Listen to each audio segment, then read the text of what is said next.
نحمده ونصلي على رسوله الكريم.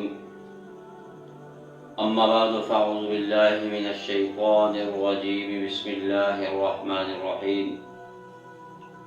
واعبدوا الله ولا تشركوا به شيئا وبالوالدين إحسانا. صدق اللہ العظیم. محترم سامعین ناظرین، السلام علیکم ورحمۃ اللہ وبرکاتہ. حدیث مبارکہ کے اندر بھی اللہ کے پیغمبر صلی اللہ علیہ وسلم سے حضرت عبداللہ بن مسعود رضی اللہ تعالی عنہ نے سوال کیا، پوچھا، یا رسول اللہ صلی اللہ علیہ وسلم، سب سے افضل عمل اور محبوب اور پسندیدہ عمل اللہ کے نزدیک کون سا ہے؟ تو اس کے جواب میں اللہ کے پیغمبر صلی اللہ علیہ وسلم نے ارشاد فرمایا، الصلاۃ علی وقتہا، نماز اس کے وقت پر ادا کرنا.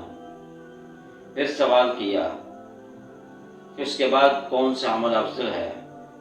تو اللہ کے پیغمبر صلی اللہ علیہ وسلم نے ارشاد فرمایا، بر الوالدین، والدین کے ساتھ حسن سلوک کرنا.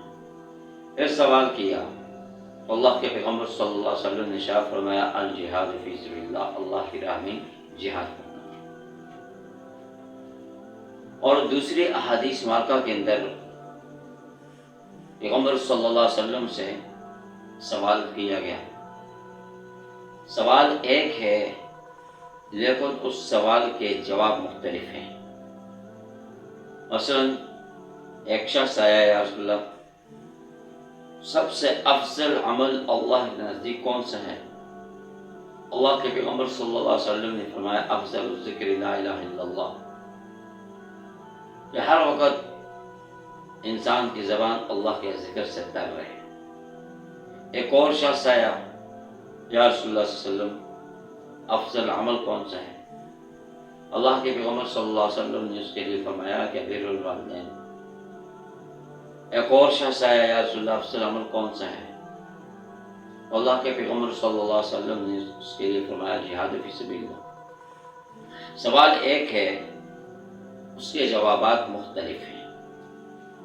اللہ کے پیغمبر صلی اللہ علیہ وسلم کے پاس جو سوال کرنے والا آتا، اللہ کے پیغمبر صلی اللہ علیہ وسلم اس کی نوعیت کو، اس کی کیفیت کو، اس آدمی کو دیکھتے ہیں کہ یہ شخص نماز میں سستی تو نہیں کر رہا. اگر وہ نماز میں سستی کرتا ہے، نماز میں تاخیر کرتا ہے اور نماز کے اندر وقت کو ٹال دیتا ہے، تو اللہ کے پیغمبر نے اس کے لیے فرمایا کہ نماز کو وقت پر ادا کرنا یہ افضل عمل ہے. دوسرا شخص آیا، اس نے سوال کیا، اللہ کے پیغمبر نے اس کی کیفیت کو دیکھا، نماز کو وقت پر ادا کر رہے ہیں اور باقی اعمال بھی کر رہے ہیں، لیکن والدین کی خدمت میں کوتاہی کر رہے ہیں. اس کے لیے اللہ کے پیغمبر نے فرمایا کہ بر الوالدین، کہ اللہ کے نزدیک سب سے زیادہ محبوب پسندیدہ عمل تمہارے لیے یہ ہے کہ تم اپنے والدین کی خدمت کرو، ان کے ساتھ نیکی کرو، ان کے ساتھ حسن سلوک سے پیش. تیسرا شخص آیا، اس نے سوال کیا، تو اللہ کے پیغمبر صلی اللہ علیہ وسلم نے دیکھا یہ نماز بھی ادا کر رہے ہیں وقت پر، والدین کی خدمت بھی کر رہے ہیں اور جہاد میں بھی شریک ہو رہے ہیں، لیکن ذکر کے اندر کوتاہی کر رہے ہیں.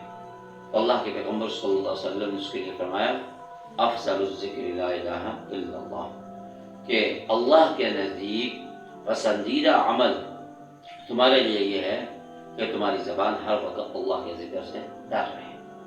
اس حدیث مبارکہ سے ایک بات تو یہ معلوم ہوئی کہ حضرات صحابہ اکرام کو کس قدر فکر تھی اور ہر وقت اسی فکر میں تھے کہ اللہ کے نزدیک کون سا عمل محبوب ہے تاکہ ہم وہ عمل کر کے اللہ کو راضی کر لیں اور اپنے لیے جنت کما لیں. ایسے ہی ایک روایت میں آتا ہے کہ حضرت ابو ہریرہ رضی اللہ تعالی عنہ نے رسول اللہ صلی اللہ علیہ وسلم کی ایک حدیث حضرت عبداللہ بن عمر رضی اللہ تعالی عنہما کے سامنے بیان کی کہ جو شخص جنازے کے اندر شریک ہوتا ہے، اللہ تعالیٰ اس کو ایک قرات کے برابر اجر و ثواب عطا فرماتے ہیں. اور جو شخص جنازے کے بعد اس میت کے پیچھے چلتا ہے اللہ تعالیٰ اس کو 2 قرات کے برابر اجر و ثواب عطا فرماتے ہیں، اور جب شخص تدفین تک اس کے شریک ہوتا ہے تو اللہ تعالیٰ اس کو 3 قرات کے برابر اجر و ثواب عطا فرماتے ہیں۔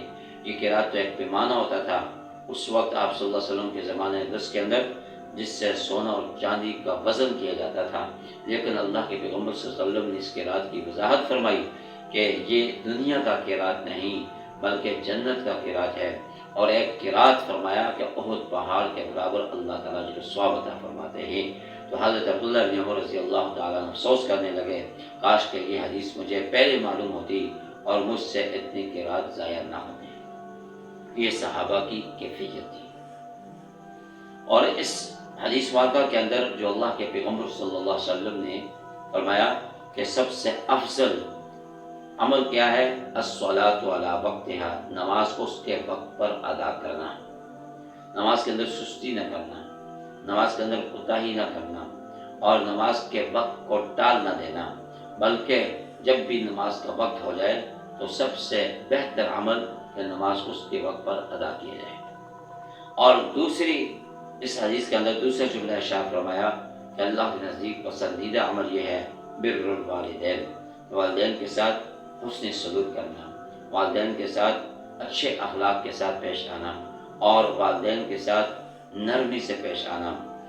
جو شخص والدین کی خدمت نہیں کرتا اور جو شخص اپنے ماں باپ کو عزت کی نگاہ سے نہیں دیکھتا، اور حدیث پاک کے اندر اللہ کے پیغمبر صلی اللہ علیہ وسلم نے ارشاد فرمایا کہ اتنا اجر ثواب ہے کہ جو شخص اپنے ماں باپ کو محبت کی نگاہ سے دیکھتا ہے، اللہ رب العالمین اپنے اس بندے کو ایک حج اور ایک عمرے کے برابر اجر و ثواب عطا فرماتے ہیں۔